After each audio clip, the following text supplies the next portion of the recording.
महोत्सव 2025 के बैकबोन गोविंद भाई, खुशी जी, आपकी पूरी टीम। सबसे बड़ी बात यह कि कुमाऊं द्वार महोत्सव अब एक परमानेंट हमारे कैलेंडर का इवेंट बन गया और साल भर लोग पूछते हैं, उत्सुकता रहती है, कलाकार यहां पे आना चाहते हैं जिनको मंच चाहिए और मिल भी रहा है। मैं बहुत बधाई देना चाहूंगा गोविंद जी को और खुशी जी को और आपकी टीम को। और मैं पर्सनली सबसे ज्यादा फैन हूं इनकी सादगी का और इनकी मेहनत का। कभी इनमें कोई एरोगेंस मैंने नहीं देखा। मैं समझ सकता हूं इतने बड़े आयोजन के लिए कितनी मेहनत चाहिए होती है, कितना कोऑर्डिनेशन चाहिए होता है, किस किस से मिलना होता है, लेकिन आप कभी भी कोई शिकन आपके माथे पे नहीं रहती। भगवान का आशीर्वाद भी आपको है, ऐसा ही चलता रहे। मैं चाहूंगा कि कुमाऊं द्वार महोत्सव और भी ऊंची बुलंदियों को छुए और जो ये प्लेटफॉर्म बन गया यंग आर्टिस्ट के लिए, ऐसे ही ये बना रहे। और आज श्वेता जी हमारे बीच थी। मैं खुद उनका बहुत बड़ा फैन हूं, केवल उनके परफॉर्मेंस का नहीं, मैं उनके बाकी ब्लॉग्स भी देखता हूं, उनके फिटनेस वाले ब्लॉग्स हैं। इंद्र आर्या जी हमारे साथ थे, कमला देवी जी।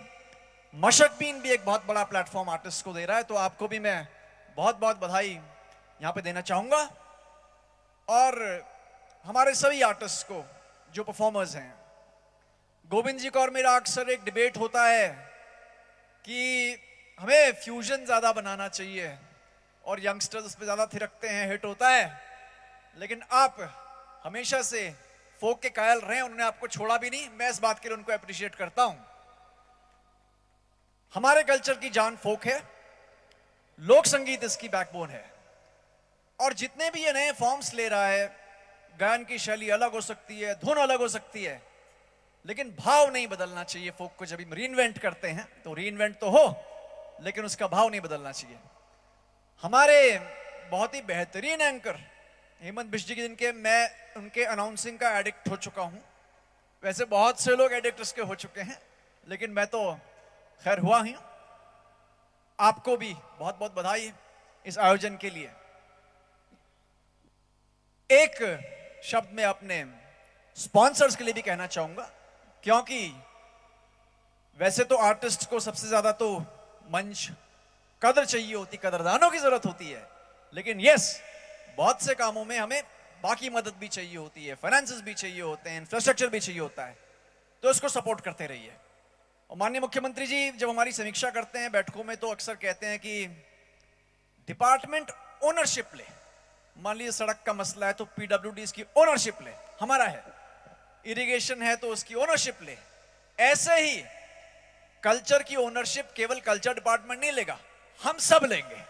हम सब कल्चर की ओनरशिप लेंगे और कल्चर तभी आगे बढ़ता रहेगा। आई एम वेरी हैप्पी, मुझे बहुत खुशी है कुमाऊं द्वार महोत्सव नई ऊंचाइयां प्राप्त कर रहा है और इसी प्रकार से करता रहे। मैं व्यक्तिगत रूप से मेरी ओर से जो मदद होगी, इसके अलावा कहीं से भी जो मदद होगी देना चाहूंगा, और यंग आर्टिस्ट के लिए हमेशा। और एक शब्द वैदेही के लिए, कल माननीय मुख्यमंत्री जी ने कहा कि वैदेही पे विशेष कृपा है भगवान जी की।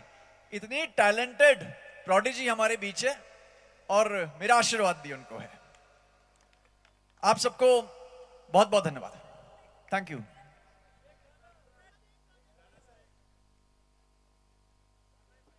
थोड़ा किस्सा सुनाऊंगा आपको पहले, फिर गाना सुनाऊंगा।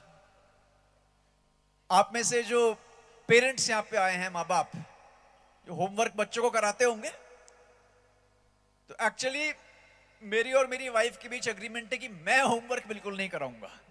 तो मैं होमवर्क कराता नहीं हूं। बच्चे जब भी आते हैं तो मैं कहता हूं कि भाई किताबों के बारे में मैं कोई चर्चा नहीं करूंगा, और बाकी किताबों को छोड़ के जो सब है वो बच्चों के साथ मैं करूंगा। लेकिन कुछ दिन पहले फिर एक अजीबोगरीब होमवर्क मिला मेरी बिटिया को, और वो होमवर्क ये था कि आपके माँ बाप जहां के रहने वाले हैं वहां का कोई गाना बच्चों को सिखाइए। तो मुझे लगा थोड़ा रिसर्च भी करनी चाहिए, सिखा तो हम देंगे ही। तो रिसर्च मैंने की और उस रिसर्च में उदिता देवरानी जी, उनके YouTube पे कुछ वीडियोस हैं गाने के बहाने के नाम से, उस पे मैं रिसर्च कर रहा था। और रिसर्च करते करते मुझे पता चला 1963 में जब उसके आसपास उत्तराखंड में रेडियो आया था, और कुछ जगहों पे रेडियो पहुंचा होगा, सब घरों में तो नहीं, कुछ गांवों में रेडियो होता होगा। तो 1963 में एक गाना आया था, और उस गाने की जो प्रसारण है आकाशवाणी लखनऊ से होता था, और बहुत ज्यादा डिमांड उस गाने की रहती थी, ये गाना यहां पे गाया जाए। 63 साल उसको हो गए हैं, और वो गाना जो गाया था, अभी थोड़ी देर हमारे पहले साथ में बैठी थी वीणा तिवारी जी, मैं इसलिए उनको रिक्वेस्ट कर रहा था कि आप रुक जाएं, उनके द्वारा गाया गया था। फोक सॉन्ग था, और जो बागेश्वर से आप जानते होंगे, वहां पे 2 गांव छाना बिलौरी के नाम से हैं, उसके ऊपर ये बेस्ड था। शुरू में इसको मोहन सिंह रिठागाड़ी जी ने भी इसको गाया था, लेकिन बाद में जो धुन वीणा तिवारी जी की थी वो काफी पॉपुलर हुई।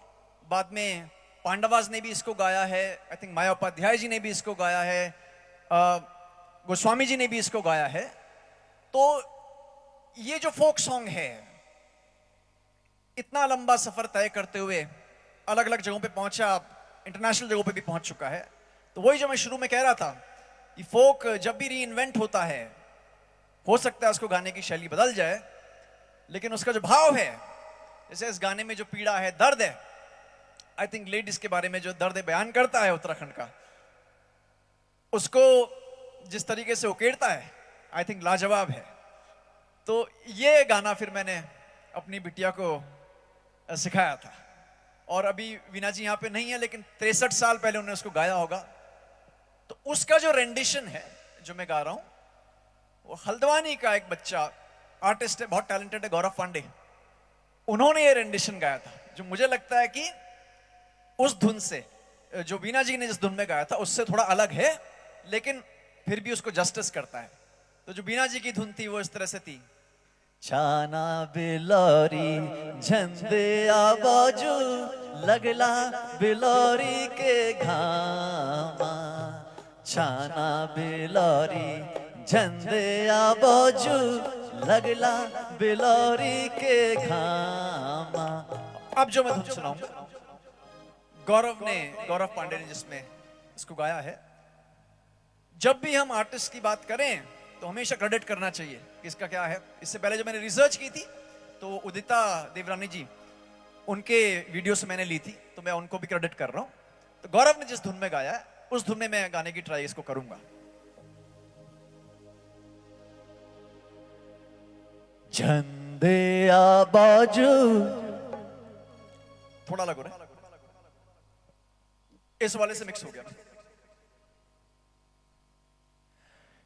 झंडे आबाजू छाना बिलोरी लगला बिलोरी के घामा, झंडे आबाजू छाना बिलोरी लगला बिलोरी के घामा।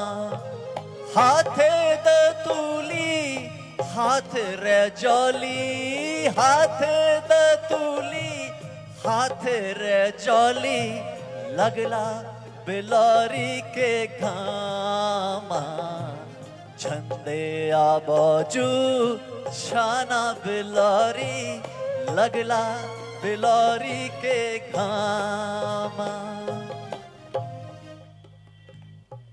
चूल्हे की रोटी चूल्हे में रौली, चूल्हे की रोटी चूल्हे में रौली लगला बिलोरी के घामा, झंडे आबाजू छाना बिलोरी लगला बिलोरी के घामा।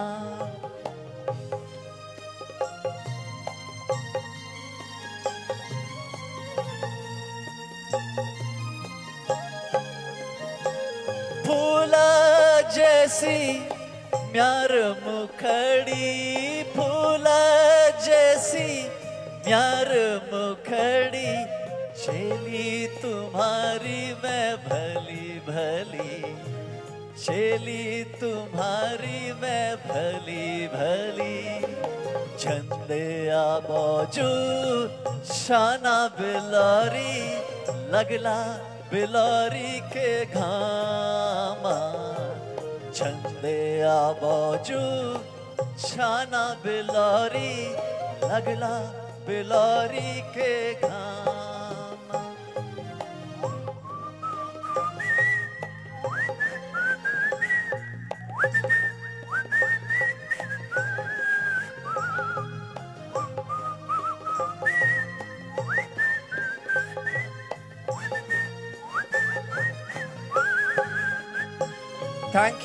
Thank you so much. और इसी स्पिरिट के साथ ये कुमाऊं द्वार महोत्सव नए नए कलाकारों को मौका देता रहेगा, आर्टिस्ट के लिए जुटा रहेगा, और ये उत्तराखंड का सबसे बड़ा फेस्टिवल बनेगा, ऐसी मैं उम्मीद करता हूं। और हम गोविंद जी, खुशी जी हमेशा आपके साथ रहेंगे, always for you. Thank you so much. Thank you.